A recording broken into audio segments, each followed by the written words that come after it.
I sure will. Good morning, everybody. You're listening to The Voice. Come on, dig me now. One and only, Steve Harvey. Got a radio show. Man, yeah, I do. Man, God been good to me. Man, he been so good to me. Wow. And you know why I say it like that, what makes it amazing, is because it's been in spite of myself. I mean, you know what I mean by that? I mean that he's been good to me in spite of all the craziness I've done, all the foolishness I've gotten myself involved with, and not only but knowingly got myself involved with, all of the stupid decisions I've made. Put all that to the side, and he's still been good to me. Bring it all and put it on the plate, and he's still been good to me. Man, that's amazing, man. And I'm sure there's a lot of people that could say the exact same thing. I mean, come on, man. I got you ain't famous. I got ain't nobody got no microphone in your face. I got nobody ain't got no spotlight on you. I got nobody ain't got no camera in your face. I got nobody, probably ain't nobody blogging about you. But let me tell you something. If you break it down and be real about it, oh, you done something outside the box. You done something, ladies included. You've done something out the box. You woke up and went, what did I do that for? Oh, we've all done it. So with all that said and done, God still loves you, man. God still loves you, still wants the best for you, still considers you his child, and is willing, man, to show you your future. He is willing to show you your life. He is willing to let you take a peek at the blueprint. Man, that's an amazing God right there. Cause I know I couldn't do it. I couldn't do it. I'm glad it's him. You know, today, man, I want to encourage brothers out there. And when I say brothers, I'm talking to everybody that's of the male species. I don't care about your color. I really, really don't. I don't even have time for that in my day. Matter of fact, sometimes when you get to discussing race, I just get tired of it sometimes. So I just wish, you know, some days I just want to wake up and just do me. You know, I got what the skin tone is. I got that. But I just want to wake up some days and just go on about my business and do me. I don't want to have to deal with it. Sometimes I get tired of talking about the issues. I ain't going to make them go away, but sometimes I get tired. So today I'm talking to brothers, all the brothers of the male species. I'm talking about men. Today, man, if you ain't doing it all, if you're feeling empty, man, start today completing your process and your journey. And you know what I'm saying by that? If there's a part of you that's missing as a man, and now, man, I'm talking to you, so, you know, some ladies listening, but you know what I'm talking about. It's some part of you that's missing as a man. If you ain't really been in touch with your kids like you're supposed to. Now, for whatever the reason is, and please know, I do understand how sometimes women can use children as pawns. It happens all the time. I've been through it, man.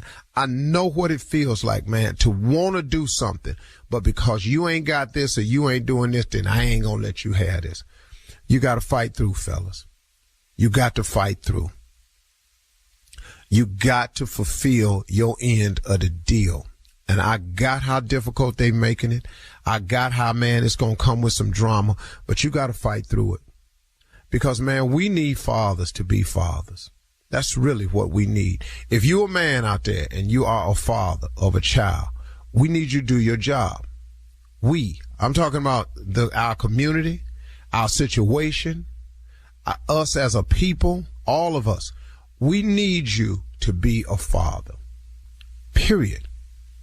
Now, hey, man, I ain't coming down on you. I'm just your boy. I'm your man. And I've been in the same predicament and the same hole myself, where I couldn't get to them, where they were used as pawns, where they were told things about me that wasn't even true. I've been through it. You can't see them. You don't come over. Okay, I got all that. You ain't sent this. You ain't, okay, hey, got all that. If you can call them sometimes, tell them you're thinking about them. Tell them you love them. If you can get a letter to them, if you can get a message to your children through one of your relatives, start the process today. Be a father. It's your job. Now, because you ignoring him, or you acting like they ain't over there, or you done backed them out of your mind because the situation got too difficult, I got that. I got that. But you got to step up and be fathers. You got to write a letter. You got to send the money. If she talking about if you don't send all the money, you ain't going to send what you got. If taking it over there is too much drama, send it through a relative. Give it to a mama. Give it to a sister. Ask her to take it over there and do something for the baby. Cause, okay, you can't deal with the drama. I got that. And I know it's much to pay when you have to deal with that. Because I know hell have no fury like a woman scorned. Please know I know that. Please know. And that's a real statement. That ain't no saying Steve got. That's the truth. So, but do what you got to do. Sometimes you have to apologize. Sometimes an apology goes a long way to your children. Just say, look, because I've made this apology before. Hey, man, look, I'm sorry. I wasn't there for you. I was out grinding and hustling, and I wasn't paying attention to you. And I should have been. And I apologize. Now, imagine, man, there's days where you was telling people I was your father up at the school and they wasn't believing you. I apologize for sending you through that. But now, man, I tell you what, I made some mistakes and I got it together. I want me and you to move forward as father and son. I want me and you to move forward as father and daughter. I want to be in your life. Now, I ain't got a lot, but guess what? I know a lot. Because if you a man and you a father, please know you know something that child don't know. You have information. You have experience. That's all they need sometimes, to have somebody to talk to. That daughter of yours just needs to know from her daddy, how should a man treat me, Dad? What should I look for in a man? See, they'll take that information from you because they know it's coming from the right place. And then you know that your son needs you because you know how difficult it is if you're trying to be a man without your daddy. You already know how funky that is right there. So come on, man, admit your mistakes and move forward. Call your kids, write a letter. Get a phone number on them. Send a text. Drop a message. Send a note up to the school. Do something, man. If those of us that are fathers would just be fathers, I could shut the mentoring camp down. Now, I would say I apologize because I don't want you to think I'm coming down on you, but I've been through this myself. I ain't really coming down. I'm just reminding you. This is our job. These are our children. This is our responsibility. We are men. There is no excuses. You don't get cut a break on that one. Sorry. You're listening to the Steve Harvey Morning Show. Lies, exploitation, and the American dream turned nightmare. This is Big Sugar, a deep dive into the inner workings of the sugar industry. I'm Celeste Headley, and in a new podcast, I'm investigating a true crime story like no other about the men who risked their lives to cut sugarcane. In Big Sugar, from iHeartMedia, Imagine Audio, and the teams at Weekday Fun and Novel, I'll unravel a decades-long fight to get justice. If they were right, then these workers were owed tens of millions of dollars in extra wages. I felt ashamed as an American. And the lengths people will go to hide the truth. The sugar lobby is one of the most powerful lobbies in the country. They have boatloads of money. Listen to Big Sugar on the iHeartRadio app, Apple Podcasts, or wherever you get your podcasts.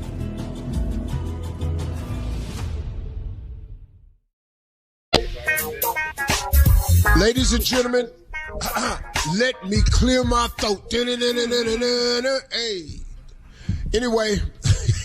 That was quick. That was fast. That was cold jam, boy. Yeah, that was cold. That boy said, let me kill my throat. Yeah. DJ Cool. Anyway, man, great day today. Who is that? DJ Cool. DJ Cool. DJ Cool. I could, for $1 million, I wouldn't have won that. I'd have had all kind of guesses. I'd have been all your co-host would have won that million for you. We would have won that Big Daddy Kane. Oh, I'd have been struggling. You get 3 guesses. God, man, let me lock in. No. Chub Rock. Hey, y'all, I'm just starting it like this today. Shirley Strawberry, Carla Farrell, Mississippi Monica Jr., government name is Kill Space, and the legend that is Nephew Tommy. Just bringing everybody in, man. Man. You know. Happy Friday. Got these boys down here, man. Voices about gone. Doing God's work, man. Yeah, you is. Man, just doing what he made me to do. I want to thank Kevin Frazier from Entertainment Tonight. This is the first national exposure we've ever gotten at the ranch. He heard about it and came down, so we'll see how they put that piece together. Thank him for coming down to the ranch. Thank all the mothers for entrusting us with their sons. It's a good group, man. Funny group. It rained really, really bad, really hard yesterday. Yeah. Boys get off the bus, they lined up. Little boy told me, he said, Mr. Harvey, it's raining out here. I said, yeah, I know, man. I said, I like rain. He said, we gonna get sick standing out here. I said, who told you that? He said, my mama. I said, your mama not here. Oh, you better mentor. You mentoring already. She sent you here, so. Welcome to the Steve Harvey Memory Camp. I wish I had a son to send to you. Yeah, this is something my daddy would have told me. Yeah. So that's what I tell these boys. Your mama ain't here. I want to thank Yeezy for coming down yesterday. Chico Bean for coming down. I say Yeezy. Well, Yeezy is Kanye. We need to know the difference. You do know he wasn't here. We got clarity on that. Yeah. Okay. Yeah. The big difference. We got delegation from Bahamas. For the first time, I had 10 of my hometown boys down from Cleveland. I'm so proud of these little dudes, man. They all stood up. They all was together. So, we break them up into groups. They form teams. The boys from Cleveland say, we ain't splitting up. Okay. We don't never split up. The boys from Cleveland say, we ain't splitting up. Yeah. It's 10 of us. This our group right here. We don't need to be They told the soldiers, we ain't splitting up. We from Cleveland. We ain't splitting up. Soldiers came and got me and said, Mr. Harvey, we got a problem for these Cleveland boys. I said, no, let them stay together, man. We don't need to intertwine them right now. Let me come back here and work with them. I went back there and talked with them. I said, yeah, they need to be a group by themselves. Leave them alone. He said, thank you, Mr. Harvey. Well, the mentoring is underway. Coming up at 32 minutes after the hour, we will hear from the nephew as he runs that prank back right after this. You're listening to the Steve Harvey Morning Show. Another weeknight, leftovers, the usual TV shows, boring. Hey, it's Shirley Strawberry here to tell you, don't let that happen to your evening. Grab a Seagram's Escapes instead and sip into something more flavorful. Try exotic flavors like Seagram's Escapes, Jamaican Me Happy, a delicious blend of tropical guava, sweet strawberries, refreshing lemons, and juicy watermelon flavors. Turn the ordinary into the extraordinary with Seagram's Escapes and make happiness happen. Flavored malt beverages, enjoy responsibly. The Seagram Beverage Company, Rochester, New York, used under license. It is time now to run that prank back with the nephew. What you got for us, Neff? All right, now we're running it back. Now make sure you're ready. Now this right here is Mona. You need to fix your appearance. You need to fix your appearance. I ain't gonna tell you no more now. Let's go. Who are you? Cat dog.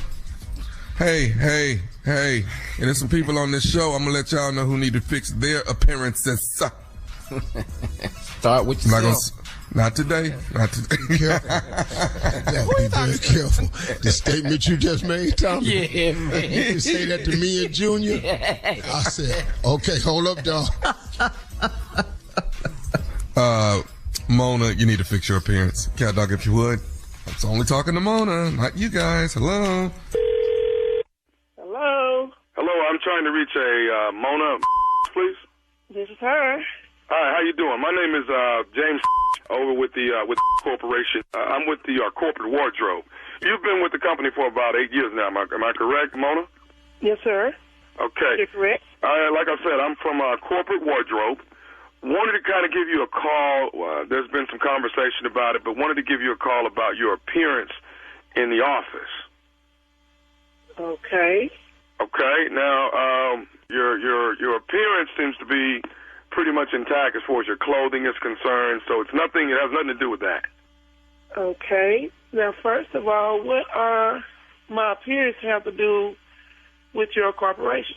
Well, what's going on? Like I said, you've been with Corp for about, 8 years now, am I right? Yes, sir, I have. Okay.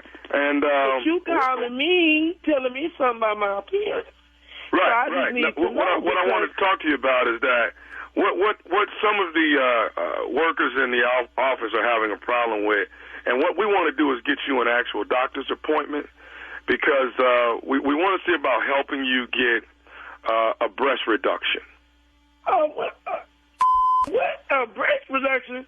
Okay, now I mean, from my understanding that your breasts are too large. Hold up. Now, who is this person? Who is this again? My name is James.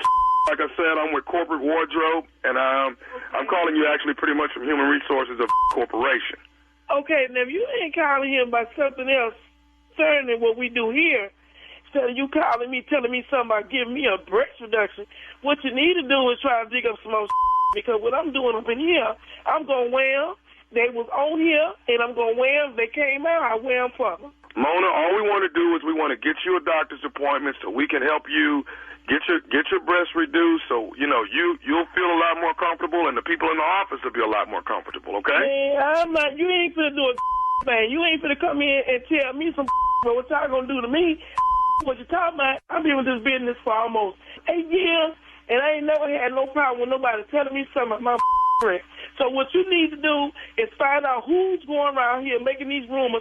And first of all, I'm going to dig up, because maybe one of these up in here talking about me and, jealous because I'm on top of my and they jealous of me because I'm on mine, and they around here got a problem with my breast. Look, ma'am, my job is to get your breasts reduced. I got to bring them down. My is big, too. Can you reduce that? Excuse me? My is big. Can you reduce that? Ma'am, listen, I got to get your breasts down to it. I got to get it down. I got to bring them down. You ain't going to do a thing. What you going to get down is your that's what you going to get down. And what ma'am, you listen. do is stop worrying about my breast. So you and whoever calling you or telling you something about what I'm doing at this, tell them I said to kiss my so what I need to do, I'm going to do me. So if they don't like that, then hey, holler at them, because I'm going to find whoever doing it. Because they jealous, I'm a bad they don't understand it. And the mans come in and what? Whoop, whoop. They come to who? They come to my desk and ask for who? They ask for me. Mona, I understand that, but what I'm saying is your breasts are a distraction in the office, and I got to get your breasts brought down. First of all, whoever you are, you might need to come see so you can sit your in the front of my desk and see how it looks. You might want to come back and bring out your crew. Mona, I can't. I don't want to come sit at your desk and see your I got to get you to a doctor and get your breasts reduced. Now, when do you want an appointment? I ain't going to see no. You're going to a doctor, Mona. You're going to a doctor. You bring your over here, because I ain't going to no doctor. What you talking about, the doctor, whoever you trying me to go see, I ain't trying to hear. You hear? Please don't bother coming over. So what I'm going to do is... They said you would act like this, Mona. They said you would react just this way. This is what the people in the office are talking about. I don't give a damn what they... I've been in this company for almost 8 years. I ain't never had nobody calling me telling me some about my breast. What you need to do, first of all, you need to come in and see me, because you might like what you see. Because I'm a big, bad, bold, beautiful woman. You better hear me. Here, what is your name and what's your name? Why do you need my name? I need your name, because I ain't never had somebody call my damn job and tell me some about my breast. I need to know your name, because I'm going to get some lawyer in this, because I don't play this here. I don't play that. So whoever you is in your corporate or whoever calling me about my breast, I don't play that. I need your name. I really do, because if you don't, I'm going to find out who this is. Do you want to know my name? Do you want to know my name? I want to know your damn name. Hell yeah, I want to know your name. What is it? Are you listening? What is it? This is Nephew Tommy from the Steve Harvey Morning Show. You just got pranked by your girlfriend. You... Where's her breast bigger than mine? You know I got a limp. Man, y'all need to quit, boy. You gonna make me go, okay. You alright? I'm alright. Woo, I can't believe it. Seeing her breast bigger than mine, and then she got a limp. listen to this show every morning, and I just can't believe I got. I got you, baby. She did it. She got me. She got me. But I'm gonna catch her lip. I'm gonna catch her walking. It's okay. I'm gonna get her. All right, baby. I got one more thing for you, baby. What is the baddest? I'm talking about the baddest radio show in the land. Baby, you already know that one and only Steve Harvey morning show. Hey, Tommy, guess what? Since you want to play on this here phone, I just want to let you know I'm a size 16 with a low cut. Are you still with it or what?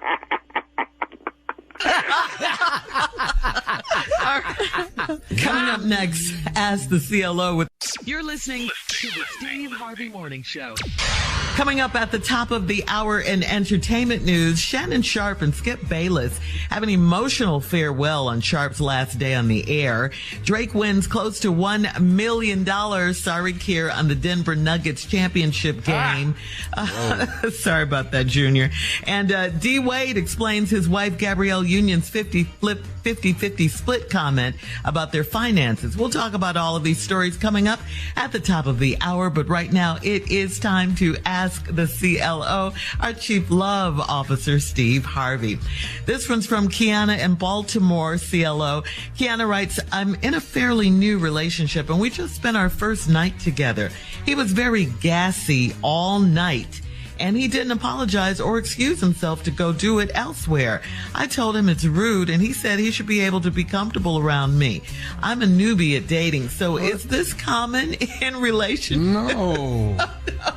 What? Especially new ones. No, that's not common. It's not. It's not common. You're gonna have to make a decision here. Being comfortable around somebody is necessary. You want to be comfortable. But any relationship is compromise. It's some things you can do and some things you can't do. Some things that you used to do that you're not going to be able to do. Some things you're going to give, some things you're going to get. You got to get in the compromise position. First night, he blowing gas all night long. Dog, where we going with this here? We done. So I guess later on you're gonna be sitting in there on the toilet with the damn door. Oh no. See, where are we going with this here? You got to close that door. I for one must close the door. All right. But what should she say to him, Steve? We're done. Hey, listen to me. I find that to be offensive. You can be uncomfortable, but if it's offensive to me, why don't you try to? You can go do it somewhere else.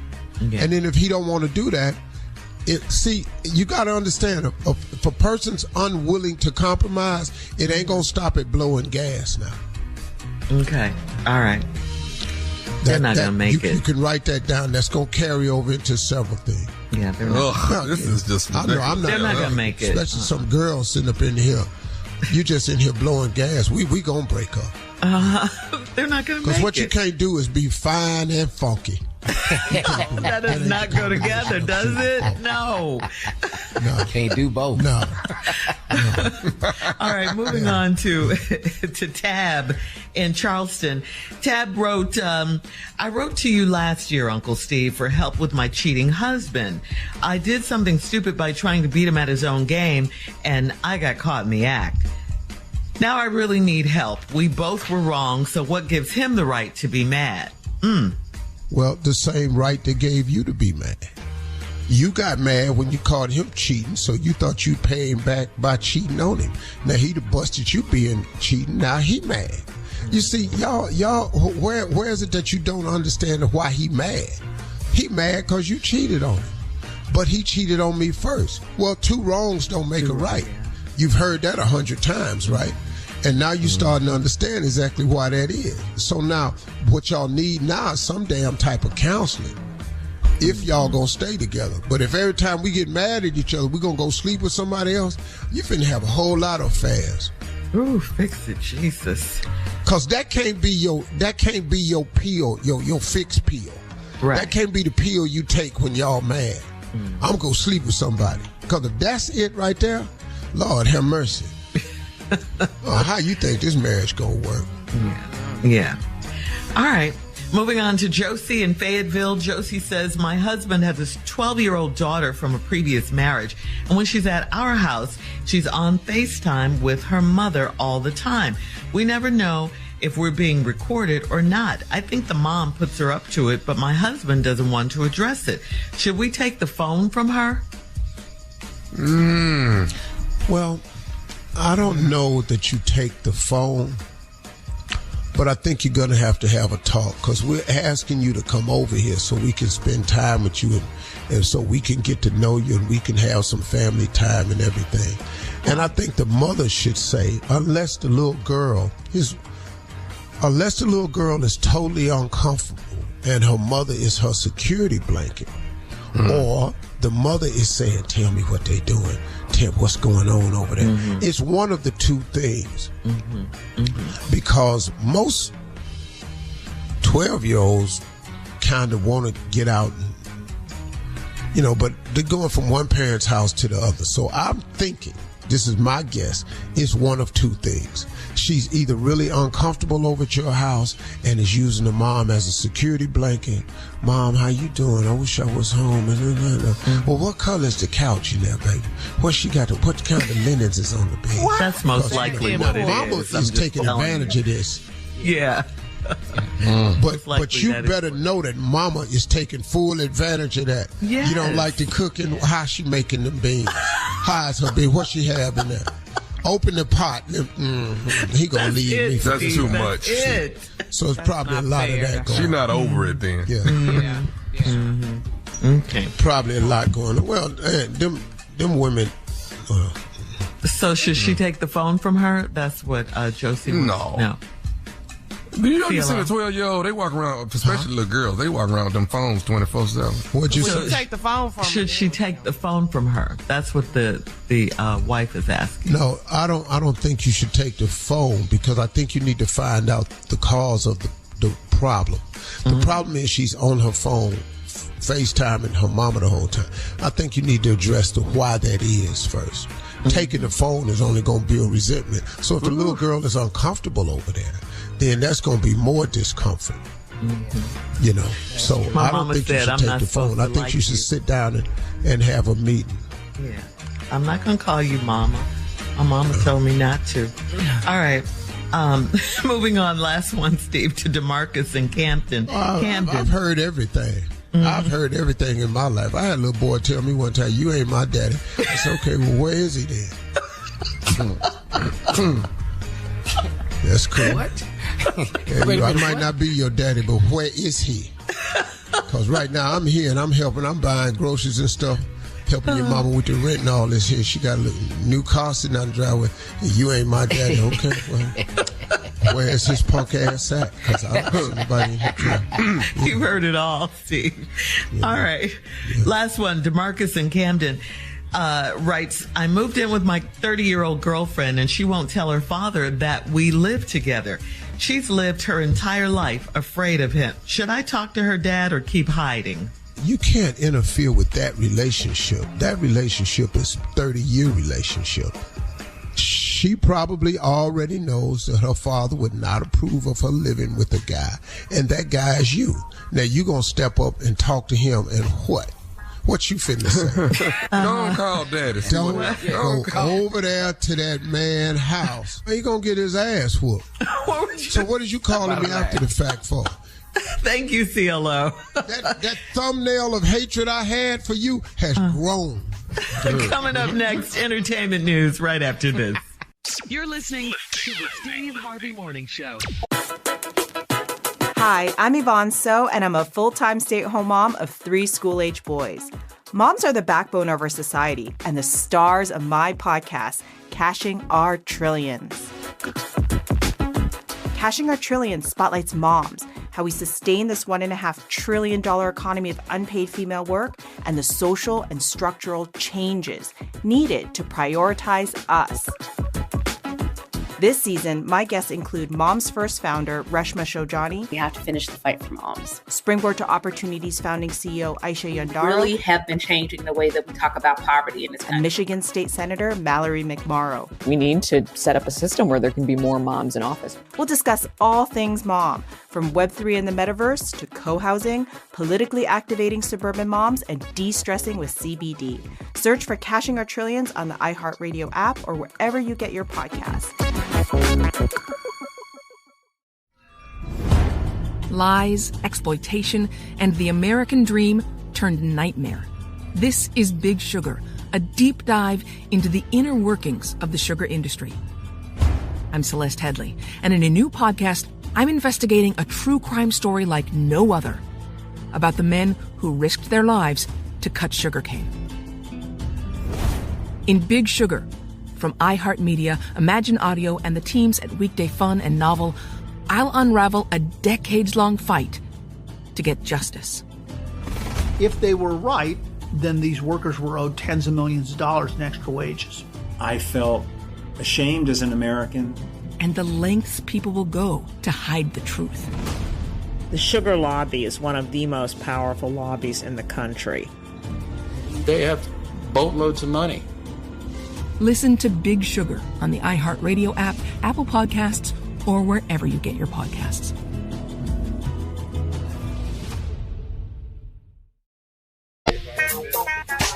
For TV sports analyst Shannon Sharp's last day on Fox Undisputed was on Tuesday, and at the end of the show, it was very emotional for Shannon and his co-host Skip Bayless. Sharp thanked Bayless for helping him become who he is today. Take a listen. The opportunity that you gave me to become what I became, I'm forever indebted to you. I'll never forget what you did for me. You've helped me grow more than you ever know. Okay, this is not easy for me either.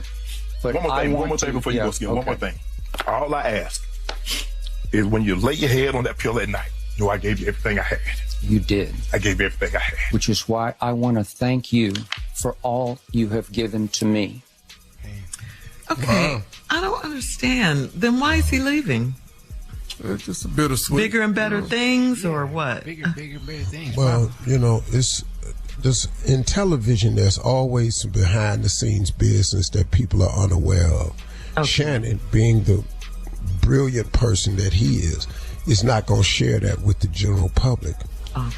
I can't tell you how many decisions get made on a network level. Mm-hmm. How many things get said in a negotiating room that you just cannot overcome. And sometimes, man, working for the money is sometimes a person would rather have their dignity and their freedom than to sit there and have to listen to you under some uncomfortable situations. Now, I don't know what this situation is because I ain't talked to Shannon about it. Mm-hmm. Because I don't want to know right now. We'll let it die down and we'll go somewhere fishing and figure it out. But something has happened behind the scenes, and it wasn't between Skip and Shannon. This has something to do on the network level, the business negotiation level. Because for them two men to feel that way about each other, and I'm talking about, man, that was a good-ass show. I like that show.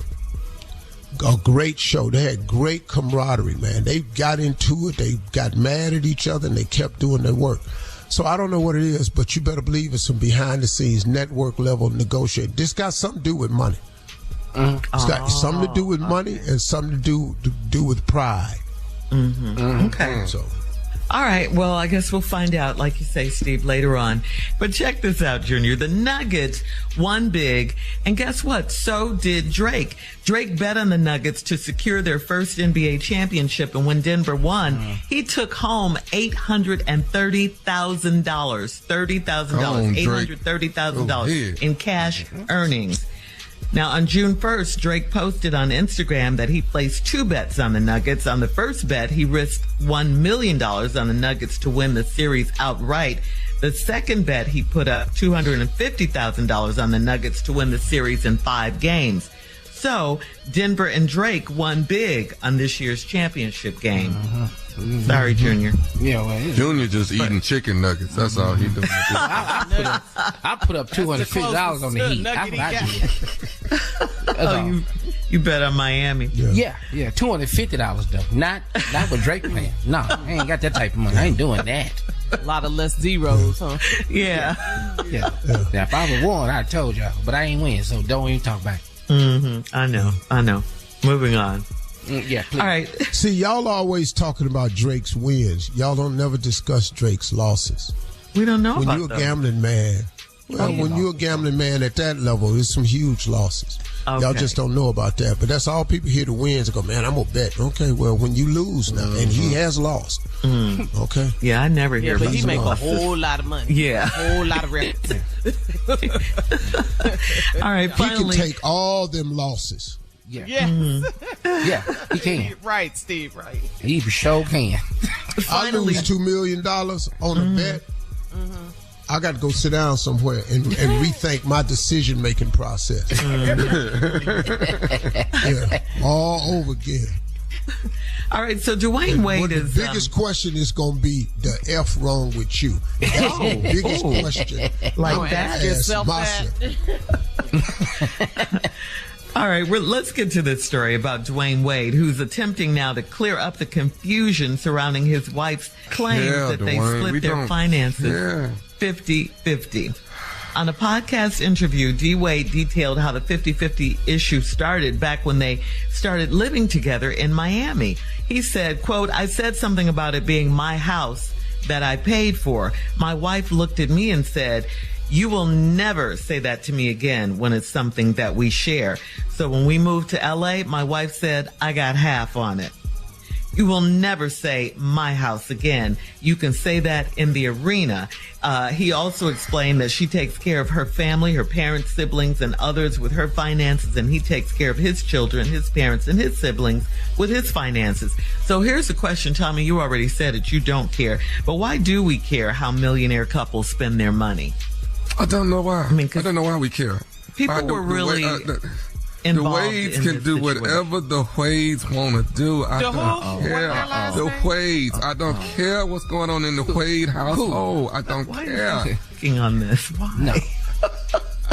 Jesus Christ. I tell you what, though, if I marry an NBA player, I ain't splitting nothing 50-50. Whatever, Gabrielle. I'm not doing it. I would just be over there mad. Right.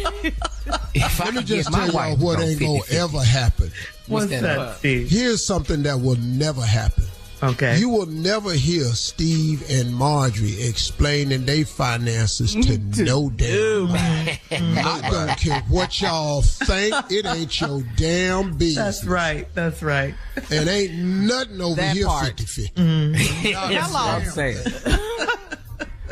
All right, coming up at 20 minutes after the hour, Teddy Riley, remember him from the New Jack Swing age? Well, anyway, he's supporting Donald Trump for his 2020 re-election bid. We'll talk about it right after this. Bye. You're listening to the Steve Harvey Morning Show.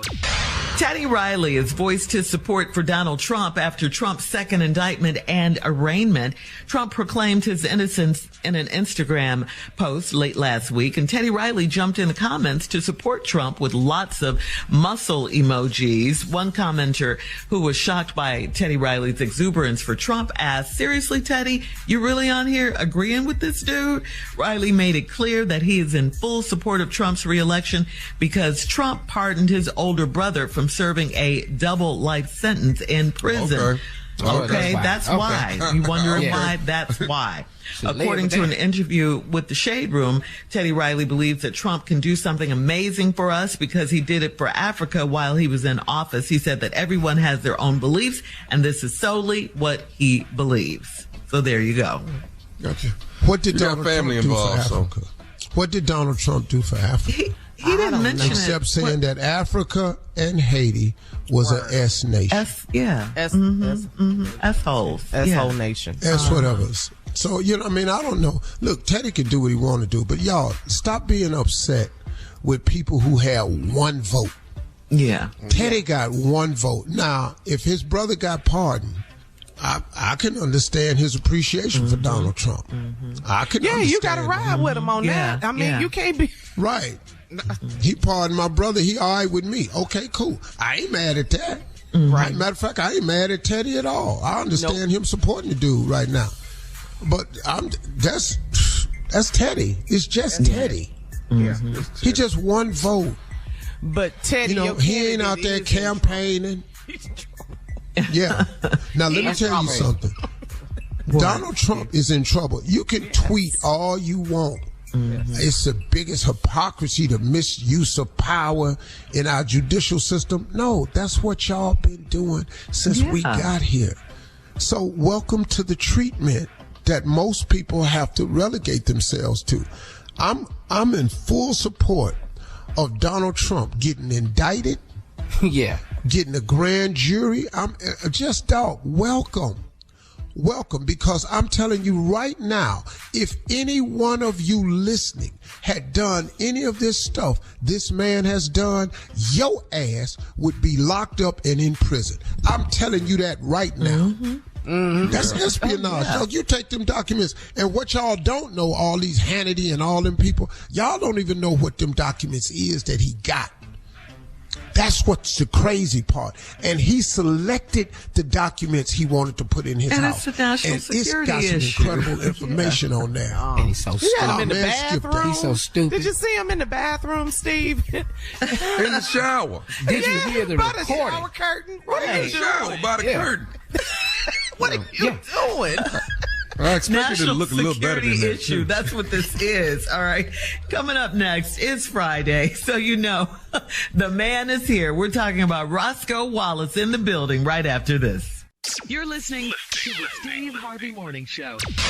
You know it's Friday, so that must mean Roscoe is here. All day, baby. Come to Friday. Happy Friday, everybody. Roscoe. Hey, Roscoe. What up, Junior? Roscoe, my hero, man. Forehead girl, pretty hair. All them nice teeth. All the women on this show got pretty teeth. Thank you so much. I love a smiling woman. You know what I'm saying? All the girls on this show got pretty teeth. They sure do. What's up, Tommy? What's up, man? How you doing, Roscoe? Yeah, what's up, Roscoe? Oh, you got a delay. No, Tommy got a delay. Oh, no. You got a delay, Roscoe. Anyway, what's going on? Ain't no problem. Hey, Roscoe. Carla, you got to wait on good things. I let my whole life a delay. Go ahead, Carla. What's happening, Hey, Carla, what happened today? Nothing. Let's talk about it. June is Black Music Month, and kind of sad about this R&B beef between Anita Baker and Babyface. We talked about it the other day. Anyway, Babyface had a tiny desk concert. I'll buy your clothes. Well, go on and sing it then. I'll pay your rent. I didn't really. Oh, I'll cook your dinner tonight, baby. Soon as I get home from work. That's all right. I'll buy your clothes. I'll pay you rent. I'll cook your dinner tonight. Soon as you get home from work. I heard that. The hell I date Babyface. I know that's right. So I know that right. Come over there. He did this tiny desk concert. Did you see it? It was Babyface, Shantae Moore, Tank singing background, and the other guy that could sing, his name was Avery Wilson. He's from The Voice. He's from The Voice. Boy, that little boy.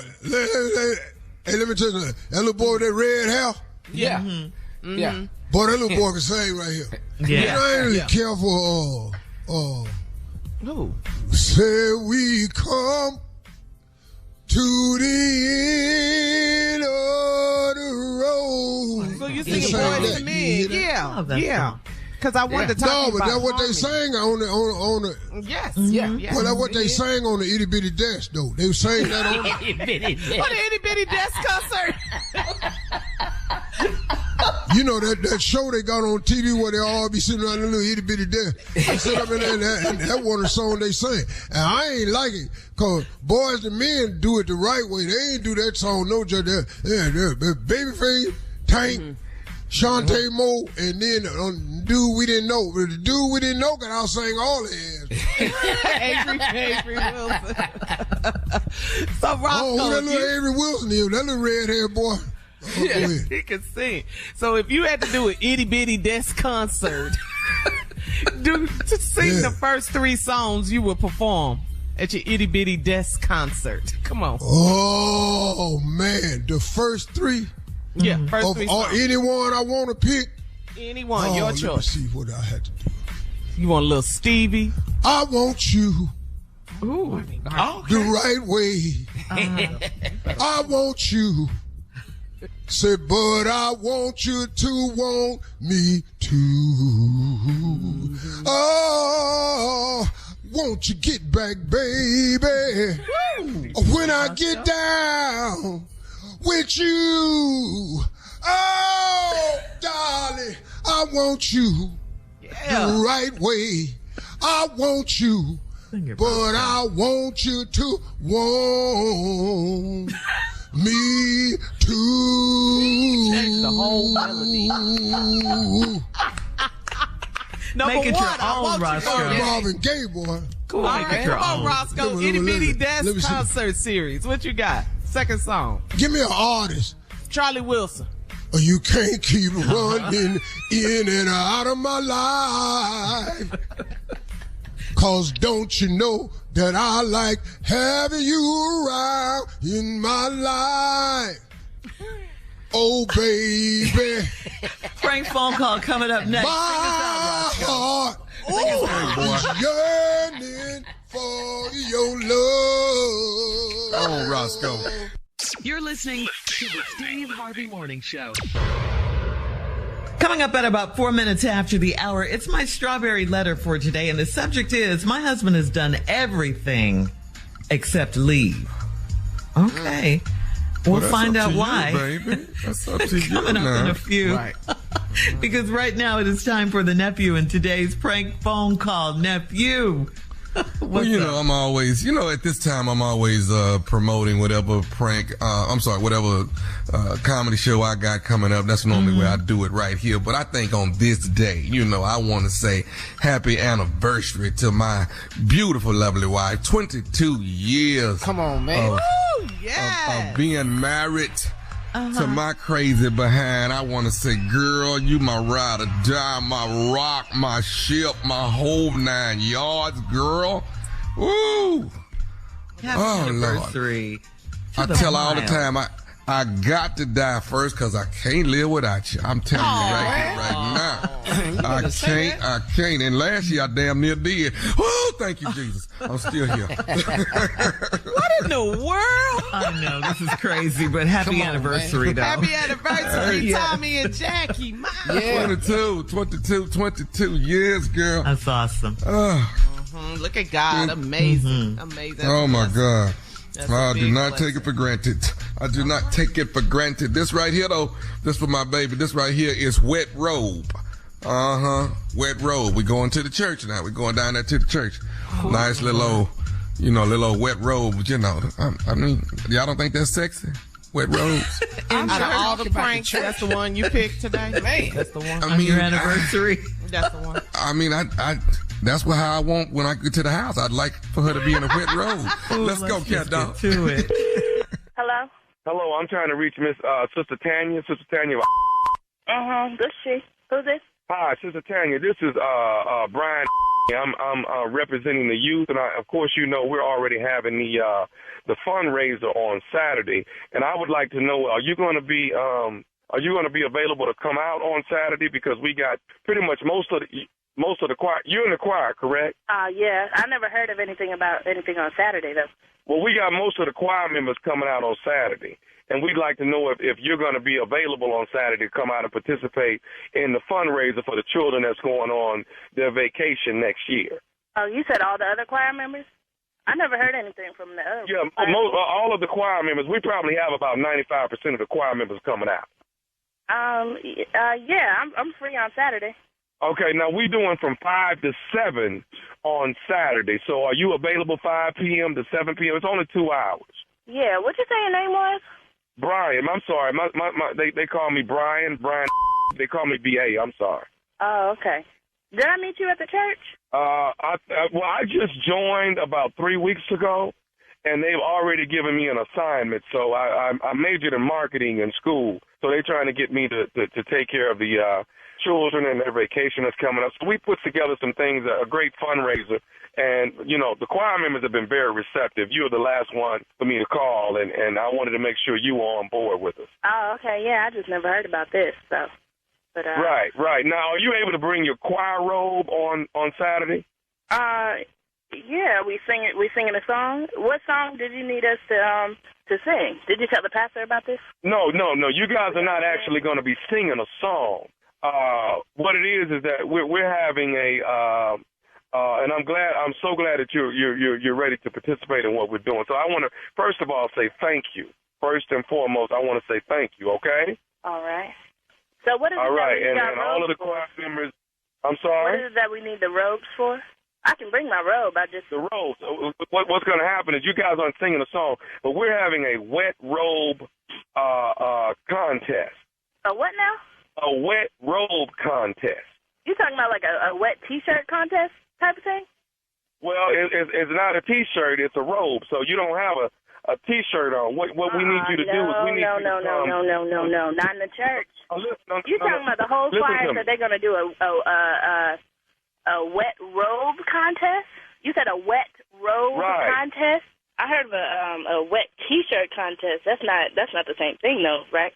Well, no, it's a little bit different. What it is, you don't have a T-shirt on.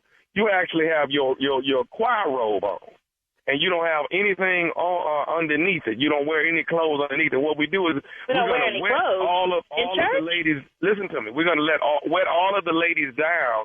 And the sexiest one that's wet with their robe on is going to win $500, and half of the money is going to go to the children's vacation. Hello? You talking about a wet T-shirt contest in the church?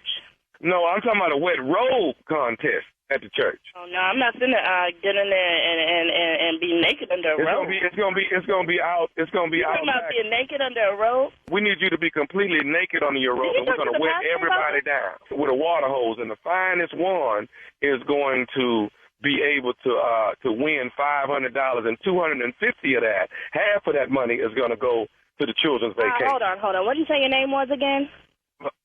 My name is Brian. Brian, how long you been a member of this church? Because I don't ever remember meeting you.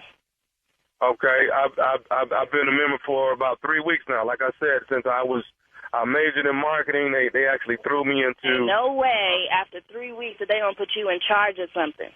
I don't understand why there's a problem with you trying to pitch in and help out the children. Because I don't even know who you are calling me. I don't know who gave you my number. They're trying to create. They're trying to accomplish something, and you don't want to help the kids. I want to help the kids, but I'm not going to get up there in no choir robe. I'm doing my best right now not to cuss you out because I'm a woman of God. So you too good to be naked under your robe. Is that what you're saying? You too good to be naked? Look, I don't have to explain myself, but I'm not going to be naked up in no church. Okay, so you can't do the naked robe contest. You can't do that for the kids. I know you're not about to tell me what I can and cannot do for no kids. Now, I don't know who gave you my number, but I think you need to figure out who else to call for this, because I'm not going to be a part of this. We called all the other choir members, and they don't have a problem with it. You're the only one that's got a problem. All the choir members. What are their names? What other choir members did you call? That would have said they would have done some nasty. We called Sister Bridget in the choir. Sister Bridget didn't have a problem with it. Ain't no Sister Bridget in the choir. Okay, how about Sister Rachel? Sister Rachel in the choir was fine with it. Ain't no Sister Rachel. Sister Rachel wouldn't be getting naked. Okay. Let me ask you this something. Look. Do you know? I don't know who you think you're talking to, but I think you need to get off this phone. Do you know Sister Davita in the choir? Hello? Yes. Do you know Sister Davita in the choir? Yes, I know Sister Davita. Okay. So if Sister Davita said that Sister Bridget and Sister Rachel didn't have a problem doing it, why do you have a problem doing it? I'm not about to be naked in a church for kids. You're not getting naked in the church. You're going to be in the back part of the church, and we're going to spray you down with a water hose on your robe. That's what I'm not going to be up there. This is disgusting. Well, Tommy said you would do it. Tommy said you didn't have no problem doing it. Who the hell is Tommy? We don't even have a Tommy at the church. You keep making up all these names. Tommy is nephew Tommy from the Steve Harvey Morning Show. That's who Tommy is. Hello? Yes. This is Tommy, baby. This is nephew Tommy. How you doing? Oh, my God. That's not real? It's not real, baby. That nobody was calling you about doing a wet rope cut. You all right? Woo! I was finna go off on you. You was already going off on me. Davita got me to prank phone call you. Oh, my God. I'm going to get her. I was holding my tongue. What you saying? You was about to cuss? I was about to cuss you out, right out. Hey, baby, I got to ask you. You got to tell me, what's the baddest, and I mean the baddest, radio show in the land? Steve Harvey Morning Show. And there you have it. New Jersey, here I come. But right now, we're going to celebrate anniversary today. But I'll be in Jersey. Father's Day this Sunday. Me and Earthquake shaking it up. Go ahead, sir. All right. Happy anniversary, Neff. Coming up next, Strawberry Letter subject. My husband has done everything except leave. We'll get into it right after this. You're listening to the Steve Harvey Morning Show. Hi, I'm Yvonne So, and I'm a full-time stay-at-home mom of 3 school-age boys. Moms are the backbone of our society and the stars of my podcast, Cashing Our Trillions. Cashing Our Trillions spotlights moms, how we sustain this $1.5 trillion economy of unpaid female work, and the social and structural changes needed to prioritize us. This season, my guests include Moms First founder Reshma Shojani. We have to finish the fight for moms. Springboard to Opportunities founding CEO Aisha Yandaro. Really have been changing the way that we talk about poverty in this country. And Michigan State Senator Mallory McMorrow. We need to set up a system where there can be more moms in office. We'll discuss all things mom, from Web3 and the metaverse to co-housing, politically activating suburban moms, and de-stressing with CBD. Search for Cashing Our Trillions on the iHeartRadio app or wherever you get your podcasts. Lies, exploitation, and the American dream turned nightmare. This is Big Sugar, a deep dive into the inner workings of the sugar industry. I'm Celeste Headley, and in a new podcast, I'm investigating a true crime story like no other about the men who risked their lives to cut sugarcane. In Big Sugar, from iHeartMedia, Imagine Audio, and the teams at Weekday Fun and Novel, I'll unravel a decades-long fight to get justice. If they were right, then these workers were owed tens of millions of dollars in extra wages. I felt ashamed as an American. And the lengths people will go to hide the truth. The sugar lobby is one of the most powerful lobbies in the country. They have boatloads of money. Listen to Big Sugar on the iHeartRadio app, Apple Podcasts, or wherever you get your podcasts.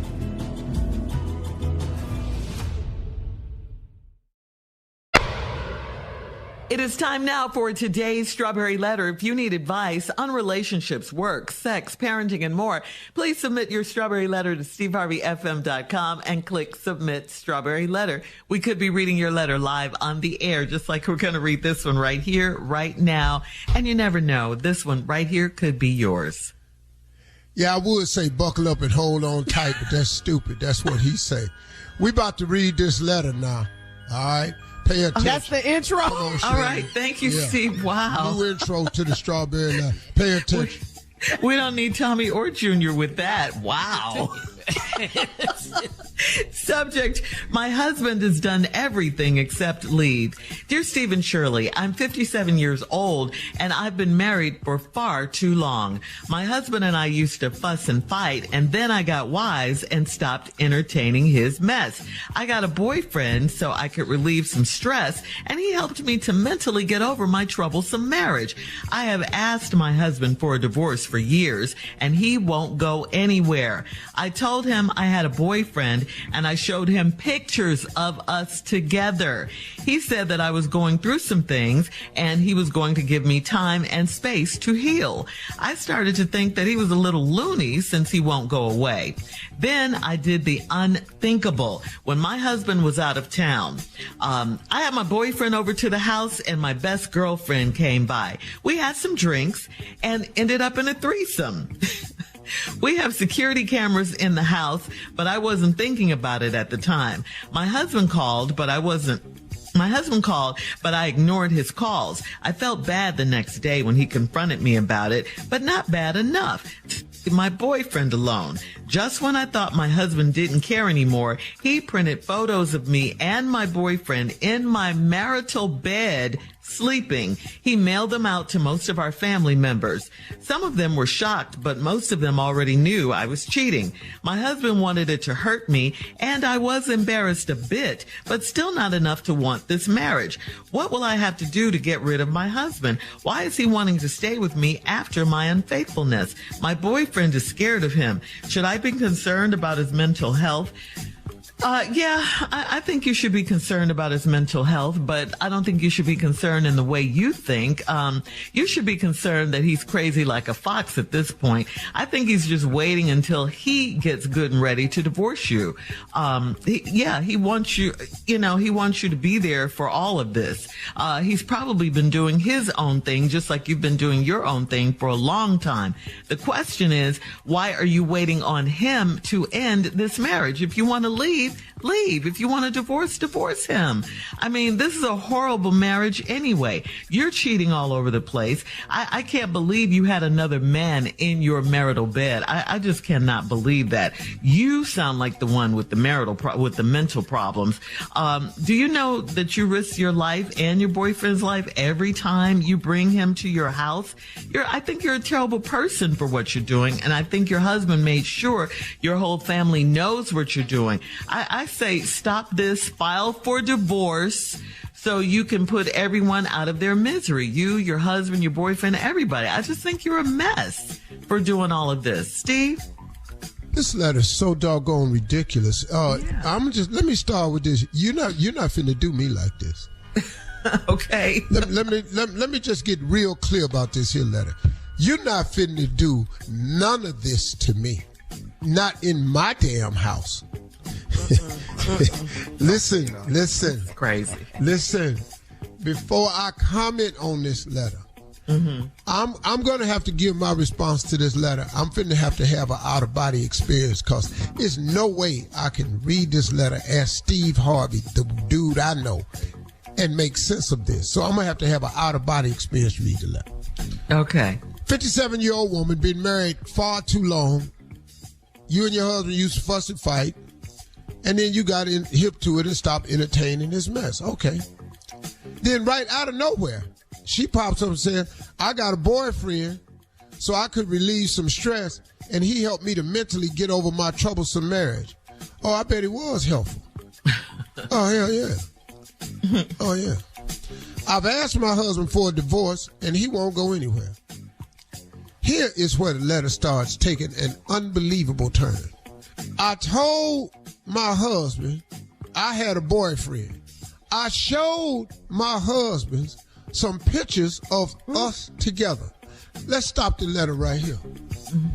Right now, there's no more to write if this letter had me in it anywhere. The letter's over with. Everything after this is court documents and police reports. That's all it is. It's all this is. This is nothing else. It's nobody emailing into the radio show. You can't email from prison. You can't. All this is court documents and police reports. From this moment on, you took a picture of you and your boyfriend and you showed it to me. What? I'm so stuck on who is the dude you showed these pictures to. What husband is this? What little soft, tenderoni, delicate, underdeveloped husband did you show the pictures of you and your boyfriend to? You showed it to him. And then he said I was going through some things and he was going to give me some time and space to heal. Oh, you and your boyfriend would need some time and somewhere to heal. I'm telling you right now, both of y'all going to need a lot of time off from work so y'all can go somewhere and heal. That would be a true ass statement. Come on, horrible man. All right, hang on, Steve. Hang on. Man. Coming up at 23 minutes after the hour, we will have part 2 of Steve's response to this crazy letter. The subject is, my husband has done everything except leave. We'll get back into it right after this. You're listening to the Steve Harvey Morning Show. All right, come on, Steve. Let's recap today's Strawberry Letter. The subject, my husband has done everything except leave.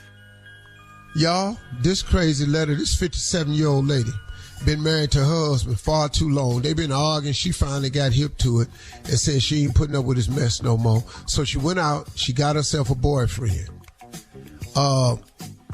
that would mentally help her get over the stress of the marriage. Okay, he was very helpful. I got it. You've asked your husband for a divorce several times. He ain't going nowhere. So this lady decides to tell her husband that she had a boyfriend and then showed him pictures of them together. Why we have more letter after this, I don't know. Because like I said in the break before, everything after this is court documents and police reports. You're going to show me a picture of you and him together. Okay. All right. Then he said that I was going through some things and he was going to give me some time and space to heal. If you showed them pictures to me, the time and space you would need to heal, you would have to take time off from your job so your new boyfriend could go somewhere and heal. Yeah. It's going to sustain injuries. That's how bad this ass whooping going to be for the dude. I'm telling you right now. I'm putting hands on him. But now it get worse. I hate to tell y'all this, it get worse.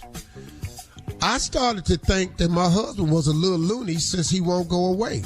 Then I did the unthinkable when my husband was out of town. Y'all ain't gonna believe this. I had my boyfriend over to the house and my best girlfriend came by. We had some drinks and we ended up in the threesome. Well, I don't know why you surprised about that. Every other decision you'd have made is ignorant. You done showed your husband a picture of you and your boyfriend. Now you and your boyfriend over there with your best girlfriend and y'all had a threesome. Duh, surprise. Okay, all right. But then we have security cameras in the house, but I wasn't thinking about it at the time. My husband called the house phone, but I ignored his calls. I felt bad the next day when he confronted me about it, but not bad enough to leave my boyfriend alone. And just when I thought my husband didn't care anymore, he printed photos of me, my boyfriend, in my marital bed, sleeping. He mailed them out to most of our family members. Some of them were shocked, but most of them already knew I was cheating. What? These pictures that he mailed to the family members, I'm just telling you if it was me. All these pictures, this is what's called evidence. All this is evidence because I'm going to use this in my case against you for mental cruelty and what they call that. I'm going to use it for mental cruelty. And I'm going to use it for, self-defense. I was defending my home when I killed him, Your Honor. When I beat him on that attempted murder charge that I got against this man was because he was sleeping in my bed. I thought he had broke in and was choking my wife. That's why I beat him to near death. Because these pictures, I thought he had tried to choke her. So he had got tired and fell asleep next to her. So that's why I attempted the attempted murder charge. And these pictures is evidence. See, I said I was going to have to do this letter differently as an out-of-body experience, but I keep interjecting myself in this letter because I just don't see how this works. So I want to apologize. My husband wanted it to hurt me, and I was embarrassed a bit, but still not enough to want this marriage. What will I have to do to get rid of my husband? Well, I think you've done enough. I think you've done enough. What do I need to do to get rid of you? You've done all you need to do. As a matter of fact, let me tell you something. I think, seriously, you need to go sit down somewhere because I don't know what else you can do. If I'm not staying with you And you're not leaving me with him, because there will be no him. You're not leaving with him. You can leave, but it won't be with him. Because of you. And this man, right, then you said, why is he wanting to stay with me after my unfaithfulness? My boyfriend is scared of him. Well, he wasn't too scared to come get in his bed. But I bet you after that he'll be scared of me. You might not be scared of me then, but I bet after I get this photo of you in my bed, I bet your ass be scared of me then. It's no way I'm letting you get away with this, dog. It's no way. You're not disrespecting me like this. Should I be concerned about his mental health? You really need to be concerned about your mental health. You the nut job in this whole damn letter. Yo, there's something wrong with you. Let me tell you something, lady. You are so damn lucky. You got to be the most fortunate woman that has ever written into this show. And how do you still got this man after you done showed me pictures of you and your boyfriend together? You done had a threesome at my house, and you and your man done fell asleep in my bed. And all this talking about this boyfriend in your present tense, that's over with too, because he is a has-been. He was your boyfriend. They had drinks, Steve. That's how they ended up in a threesome. Okay, come on now. Well, leave us too for sleeping over there. Leave us your comments on today's. All these ignorant ass people getting their ass whooped. All of them. On today's Strawberry Letter on Instagram at Steve Harvey FM, and check out the Strawberry Letter podcast on the iHeartRadio app. It is free. Coming up next, instead of sports, Junior has a Father's Day poem. For himself. Oh, wow. Yes. All right. Oh, Lord. Right after this. Yes. You already know what time it is. Your boy DC Young Fly. You're listening to the Steve Harvey Morning Show. You're listening to the Steve Harvey Morning Show. All right, Steve, come on. Junior has a Father's Day poem. You have to do the honors and introduce him. It's my first one. Come on. Ladies and gentlemen, his first Father's Day poem, and because this is his first Father's Day. JRAP. Yeah. Which is an acronym. It stands for Junior's Raggedy Ass Poem. Ladies and gentlemen, yeah, well, hey, I appreciate it. Look, I thank you. Shirley, Carla, I'm so excited right now. Oh, my God, it's my first Father's Day. Oh, y'all ain't gonna believe this. Hey, let me just go and get to it. Here you go. Okay. Here the title is. I thought deep on this. Here the title. Okay. My first official Father's Day. That's the name of this poem right here. Okay, here we go. Okay. You thought deep on it? I kind of wrote this poem to myself. Because it's all about me today and nobody else. I want to announce that it's my first Father's Day, and damn it, I expect to be treated like a king on Sunday. See, I'm not just a new dad, I'm a granddad too. I can't wait to see what my new kids are going to do. When they come to me and say, give me some money, I always give it to them without acting funny. I treated my wife like a queen on Mother's Day, so I just know she's going to show out on today. She better be planning something real nice for me, because I can't wait to be treated like a husband that I've always wanted to be. So on today is Father's Day, so shout out to Uncle Steve and Tommy. I just had to leave with that, and I just tell you right now, I'm going to be funny. The end. Whoa, I can't wait. This is it. It's my first official Father's Day. This is it right here, man. I'm telling you something, boy. First of all, let me tell y'all something. I've already started planning this. It's really called Junior's first annual Father's Day Jamboree. I swear to God, I got a band coming. Yes, I got a band coming. I got a cake. I got family members out of the I've already spent $5,000 already. I'm telling you right now, this is going to be lovely on Sunday. I'm telling you. I can't wait. Boy, I'm telling you right now, I can't wait. Ooh, Steve, give him the real. What's the feeling you be having, What's the feeling you be having, on Father's Day? Boy, this is going to be great right here, man. What's the feeling I be having on Father's Day? You want to match that energy with Steve? Is that what you're trying to do? Oh, well, first of all, let me explain something. You need to tone it all the way down. Boy, you need to pull it way back. Why? You got to lower some of these expectations you have. You must think. See, you said something in your poem. Boy, let me tell you something. You said something in that poem. Mm-hmm. You had the nerve to talk about Mother's Day. You think Father's Day is the same as Mother's Day? Restaurants is wide open on Father's Day. You can go in there right now. Why are you killing my joy for my first Father's Day? Why would you do that? I ain't killing your joy. Steve. You're crushing it. I'll tell you what. I'll see you Monday. All right, Junior. Happy Father's Day to all the fathers out there. Coming up at the top of the hour, we'll talk about the 50th anniversary of hip hop and our top 5 hip hop artists of all time right after this. You're listening to the Steve Harvey Morning Show. Lies, exploitation, and the American dream turned nightmare. This is Big Sugar, a deep dive into the inner workings of the sugar industry.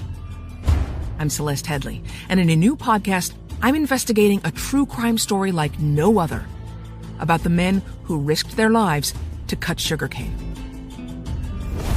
In Big Sugar, from iHeartMedia, Imagine Audio, and the teams at Weekday Fun and Novel, I'll unravel a decades-long fight to get justice. If they were right, then these workers were owed tens of millions of dollars in extra wages. I felt ashamed as an American. And the lengths people will go to hide the truth. The sugar lobby is one of the most powerful lobbies in the country. They have boatloads of money. Listen to Big Sugar on the iHeartRadio app, Apple Podcasts, or wherever you get your podcasts.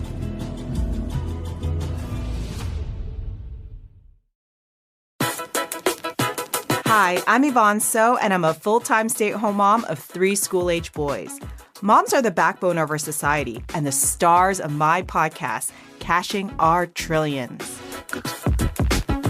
Cashing Our Trillions spotlights moms, how we sustain this $1.5 trillion economy of unpaid female work, and the social and structural changes needed to prioritize us.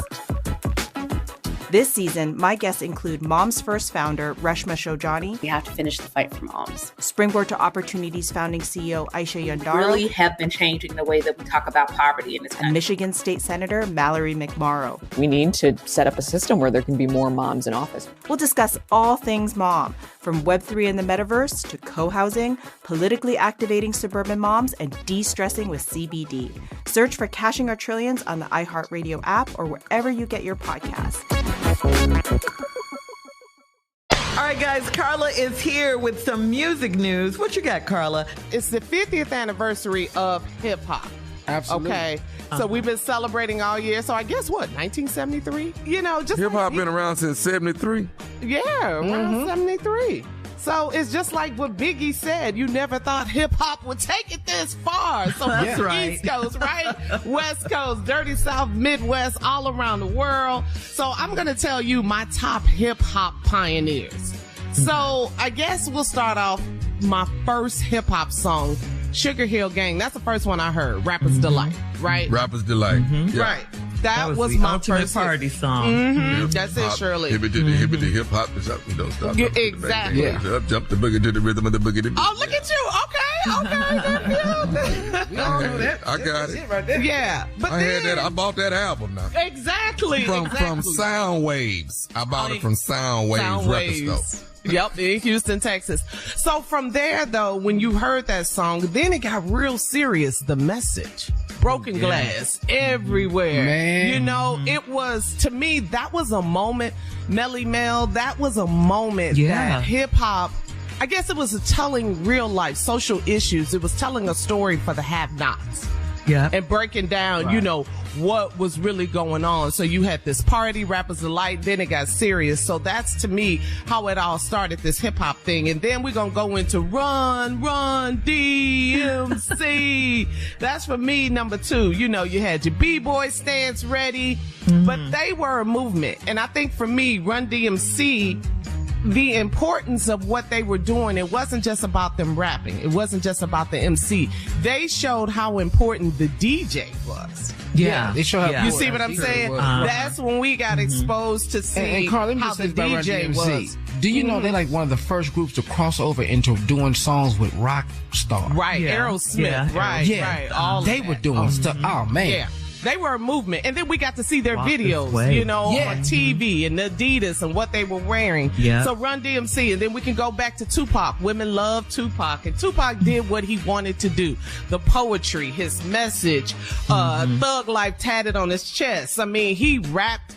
Keep Your Head Up was dedicated to black women. Mama. Yeah. Yes. Brenda got a baby. I'm mad at man. All of it. Brenda got a baby. All right, let me get this out. My female Salt and Pepper's here. Get out my face while I smack you. I'll take your man. Yes. And what a man. What a mighty good man. What a mighty good man. Yeah, the female MC, Salt and Pepper. Every party back in the 80s, you had to have on Salt and Pepper. They were like the first all-female hip-hop group that hit it big, in a male-dominating genre type music. Right. And then finally, I'm just going to close it out with Jay-Z, Biggie, and the rapper's favorite rapper, the R, Rakim. Because I think Rakim... Why did you not mention Ice Cube on this whole thing? You got to do another one of these. We got to talk about all of this. Yeah, so we can do part 2. We can talk about don't be going without mentioning Ice Cube, though. You got to always... LL, we got Dr. Dre, we got Snoop, we got... Snoop, come on now, Snoop. Yeah, but for me... my list, Tommy got a little attitude about my list, didn't he? But we Ice Cube ain't on your list. That don't make no sense to me. I'm sorry. Well, I cut it off. So I put Jay, Biggie, Rakim, because I think that the rappers look up to Rakim. He transitioned how they rhyme. If you ask any rapper, I bet you he's like number Big one Daddy Kane. on their list. Oh, man. Big Daddy Kane. We can keep going on and on, but that's it. 50th anniversary of hip hop. You know it gets heated every time we talk about hip hop music, but happy anniversary to hip hop. Thank y'all, Steve Harvey Morning Show. Yeah, baby. The death certificate by Ice Cube. I'm sorry. I don't. Thank you. Happy 50th, everybody. Coming up at 20 minutes after the hour, more of the Steve Harvey Morning Show right after this. You're listening to the Steve Harvey Morning Show. Listen up, Steve Harvey Nation. You know how we love us some Kevin Hart. Well, Kevin Hart is taking over Resorts World Las Vegas for Heartbeat Weekend. That is happening July 6th through the 9th for 4 days of comedy and music. And we're giving away a pair of tickets to see Kevin live at Resorts World Theater on July 7th, along with round trip, coach, airfare, and 2 nights accommodations at Resorts World Las Vegas. You can enter now and get rules at steveharveyfm.com. It is sponsored by AEG Presents. That is steveharveyfm.com for all the info. Now, isn't Kevin Hart's birthday around that time too? So it's his birthday celebration. July 6th. July 6th. Yeah. That should be. I haven't seen Kevin in a while, so I can't wait. That's going to be a good show, I'm sure. I love seeing Kevin in concert. He is so funny. Let me tell you something. Hilarious. Kevin's so crazy. Just talking to Kevin off stage is ignorant. Yes. Just talking to him is a problem. And his energy. I love his energy. Yeah. Yeah, and he's guest host, so many times we love on him. our show. So, we have that love for Kevin. But on stage, that boy's a beast. That boy's crazy. So another level. Wrong with him. Yeah. Something really wrong with him. I know. Yeah. Shirley, Junior, we need to go. Yeah, we should go, Carla. I'm telling you. We should go down there. I think we should. Go kick it. Come on, Monica. We all gotta go. Come on, let's get down there. All right. Again, that's steveharveyfm.com for all the info. We'll have more of the Steve Harvey Morning Show coming up at 33 minutes after the hour. We'll play a round of Would You Rather right after this. You're listening to the Steve Harvey Morning Show. It is time now for a round of Would You Rather. Would you rather just a peaceful Father's Day alone, just you and God, or would you rather all of the family come over and celebrate? Everybody gonna be here Sunday. Yeah. I'd rather.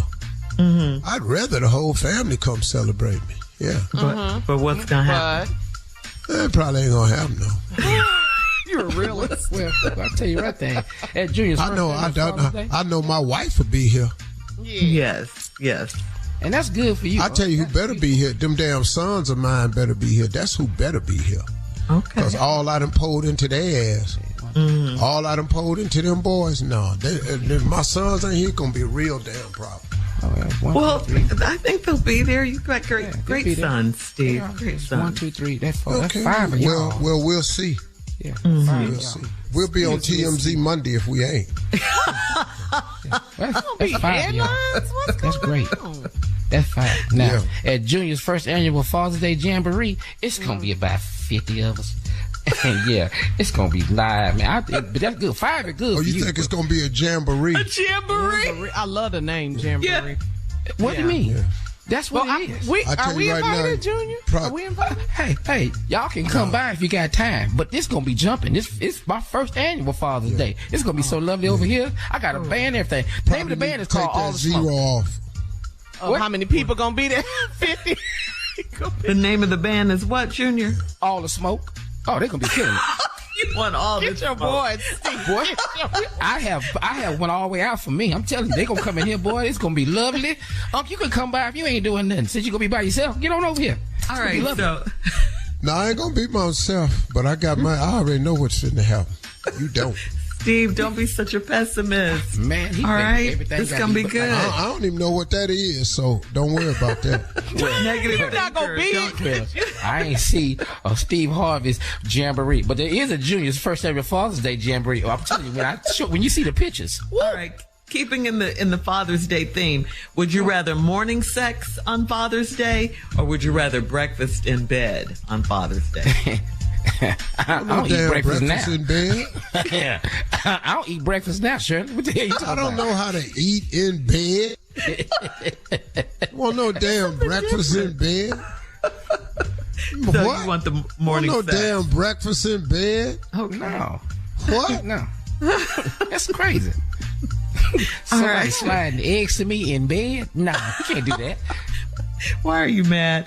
All right, have a fish fry for Juneteenth. Fish fry or a barbecue? Why is we fish fry or barbecue?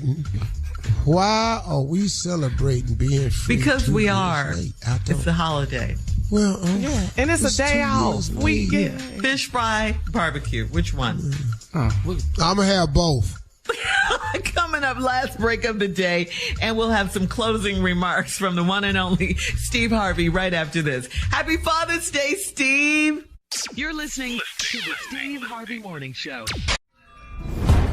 Lies, exploitation, and the American dream turned nightmare. This is Big Sugar, a deep dive into the inner workings of the sugar industry. I'm Celeste Headley, and in a new podcast, I'm investigating a true crime story like no other about the men who risked their lives to cut sugarcane. In Big Sugar, from iHeartMedia, Imagine Audio, and the teams at Weekday Fun and Novel, I'll unravel a decades-long fight to get justice.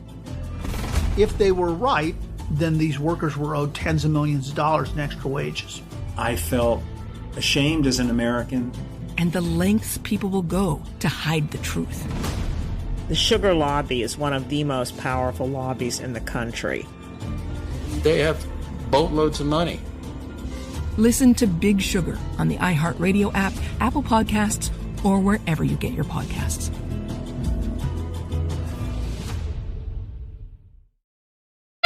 Here we are, our last break of the day, guys, on this Friday. If you've missed any part of today's show, you can catch up with the Steve Harvey Morning Show on demand on the free iHeartRadio app. And tickets for the 2023 iHeartRadio Music Festival go on sale today at 2 p.m. Eastern.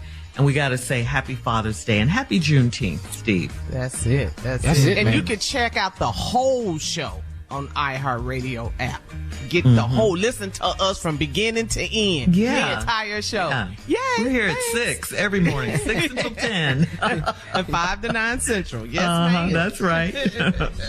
Man. What you got, Steve? Hey, since it's Father's Day, let me take some time to offer. I have several thoughts. I haven't quite put it together, but I have so many thoughts on Father's Day.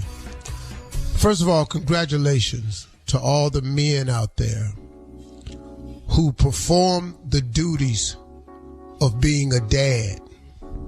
Anybody can be a father. You commit the sexual act, Sperm meets the egg. Reproduction cycle occurs. Child is born. You are a father. But Father's Day is really for dads, because very few children say, Father, can you go to the store with me? Father, can you come watch me play? Father, can you buy me this? It's always daddy. So I'm talking to all of the fathers who have decided consciously to take the time to fulfill a duty, an obligation that oftentimes some people just don't do for various reasons. But I'm talking to the ones who do. I'm talking to the dads out there who go to baseball games, who go to recitals, who go up to the school, who drop their kids off, who provide money for clothing, paying child support, making regular visitations. I'm talking about the ones, man, that try to make dreams come true of children. I'm talking about the men that work hard, take their money and make sure that a portion of it goes to their children, to their families. That's what being a dad is all about. A special shout out goes to those dads out there on this Father's Day who have taken up the role and obligation of some man who hasn't. Because there are a lot of guys out there who date women with children, who have women who have had children. It's a lot of blended families out there. It's a lot of men out there that stepped in and started taking over the role who didn't have children of their own, but they met this wonderful woman that had children, and he stepped in and filled the role and been doing it most adequately. Congratulations to all of you. Being a father is hard, because when you're a father, you can never get it 100. I heard Bishop Jake say this one time, and I'm sort of paraphrasing it, but you just, as a father and a husband, you can never get it 100. Don't worry about it, fellas, because a lot of times they want time from you, and you can't give them time because you got to get out here and hustle and grind to provide the things that they want and need. And then when you out here providing the things that you want and need, you can't give them time. So if you give them time, then all of a sudden they got a bunch of wants and needs that you can't fulfill because you gave them all the time and you wasn't out here on your grind. But then you get out here on your grind, now all of a sudden there's some complaining because you won't give them time. So as a father and a husband, it's hard to get it 100. It just is. That's the cross we bear. It is our job to take care of our children. It is our obligation to take care of our children. Now, you and the woman may not work out for whatever the reason, but these children had no say in the matter. They deserve your attention. They deserve your thoughts. They deserve more than anything. It ain't really about your child support in terms of payments, as it is more important that you find the time. I'm down here with 200 boys who don't have a relationship with their father. And I'm going to tell you, man, when the subject of their father come up and the disappointment that they feel from time to time, man, you can just see the hurt on them. You can just see the hurt on them, man. And I feel so bad for these boys. But for those of you out there that are making sure that these daughters and these sons out here don't feel the pain of absenteeism, congratulations. Thank you for doing your job. Thank you for doing your duty. Thank you for the honor of being a father. It is one of my greatest honors, man, that I have been a father. Now, have I gotten it wrong a couple of times? I most certainly have. But ain't nobody perfect. But you know, I know so much about myself. I was who I was, and I am who I am. And I'm cool with both of them. Because I had some growing pains. I had to learn this thing because there ain't no manual on it. I saw my father do it outstandingly, but I didn't know. I knew my father when he was 42. I didn't know my father when he was 24. I had kids at 25. So what I saw my father doing from the time he was 42 on, he was a fully developed man. I had children with no skill set. But you can get it right though. You can become the man you need to be along the way. And congratulations on this Father's Day for all the men out there that are active in their kids' life. And let me say this, to any man that's not active in your kid's life, whatever the excuse may have been, no matter how she's using this child as a pawn, fight through and spend some time with your children. Sons and daughters need their fathers. Be a man. It's your job. No excuses. Have a great Father's Day, everybody out there. We'll see you at Junior's Jamboree, and make sure that you get ready for Monday to find out how the Jamboree went. Ladies and gentlemen, all Steve Harvey contests, no purchase necessary, void where prohibited. Participants must be legal U.S. residents at least 18 years old unless otherwise stated. For complete contest rules, visit SteveHarveyFM.com. You're listening to the Steve Harvey Morning Show. Hello, this is Christina Hutchinson. And Corinne Fisher. We are co-hosts of Guys We the anti-slut shaming podcast. We have a lot of really exciting guests coming up on Guys We including Viral Joshi, who was a contestant on Indian Matchmaking. We have Esther Pavitsky and Kalila. And then, of course, we have the legendary actor Michael Rappaport. Listen to Guys We every Friday on the iHeartRadio app or wherever you get your podcasts. Are you ready for a new season of Life in Spanglish? Hi, I'm Honey German. And I'm Carolina Bermudez. And your favorite podcast is back for season 4 with topics and discussions you won't want to miss. Get ready to immerse yourself in the vibrant and dynamic world of Life in Spanglish, where cultures collide and language becomes a bridge, not a barrier. From the city to the suburbs, Life in Spanglish explores the joys and challenges of navigating life in 2 languages. Listen on the iHeartRadio app, Apple Podcasts, or wherever you get your podcasts. The podcast Transportista, Who Murdered Captain Corral, tells the story of Colombia's drug wars. Pablo Escobar's death was supposed to bring peace to Medellin, but that peace was shattered for Beto Corral when his father was murdered. 2 sides, criminals and law enforcement, in a battle to the death. In the middle, a city full of innocent people. The result? Thousands of forgotten victims. Listen to Transportista, Who Murdered Captain Corral on the iHeartRadio app, Apple Podcasts, or wherever you get your podcasts. What's up, y'all? My name is Mimi Walker, and I'm your resident Auntie Supreme over at Hand Me My Purse, the podcast. If you aren't familiar with Hand Me My Purse, it's a podcast that's all about diving into and understanding the nuances of Black culture, from social-emotional well-being to cultural matters, mental health, and just the life experiences that we have to face every day. Be sure to tune in every single Tuesday. Listen and follow Hand Me My Purse on the iHeartRadio app, Apple Podcasts, or wherever you listen to podcasts.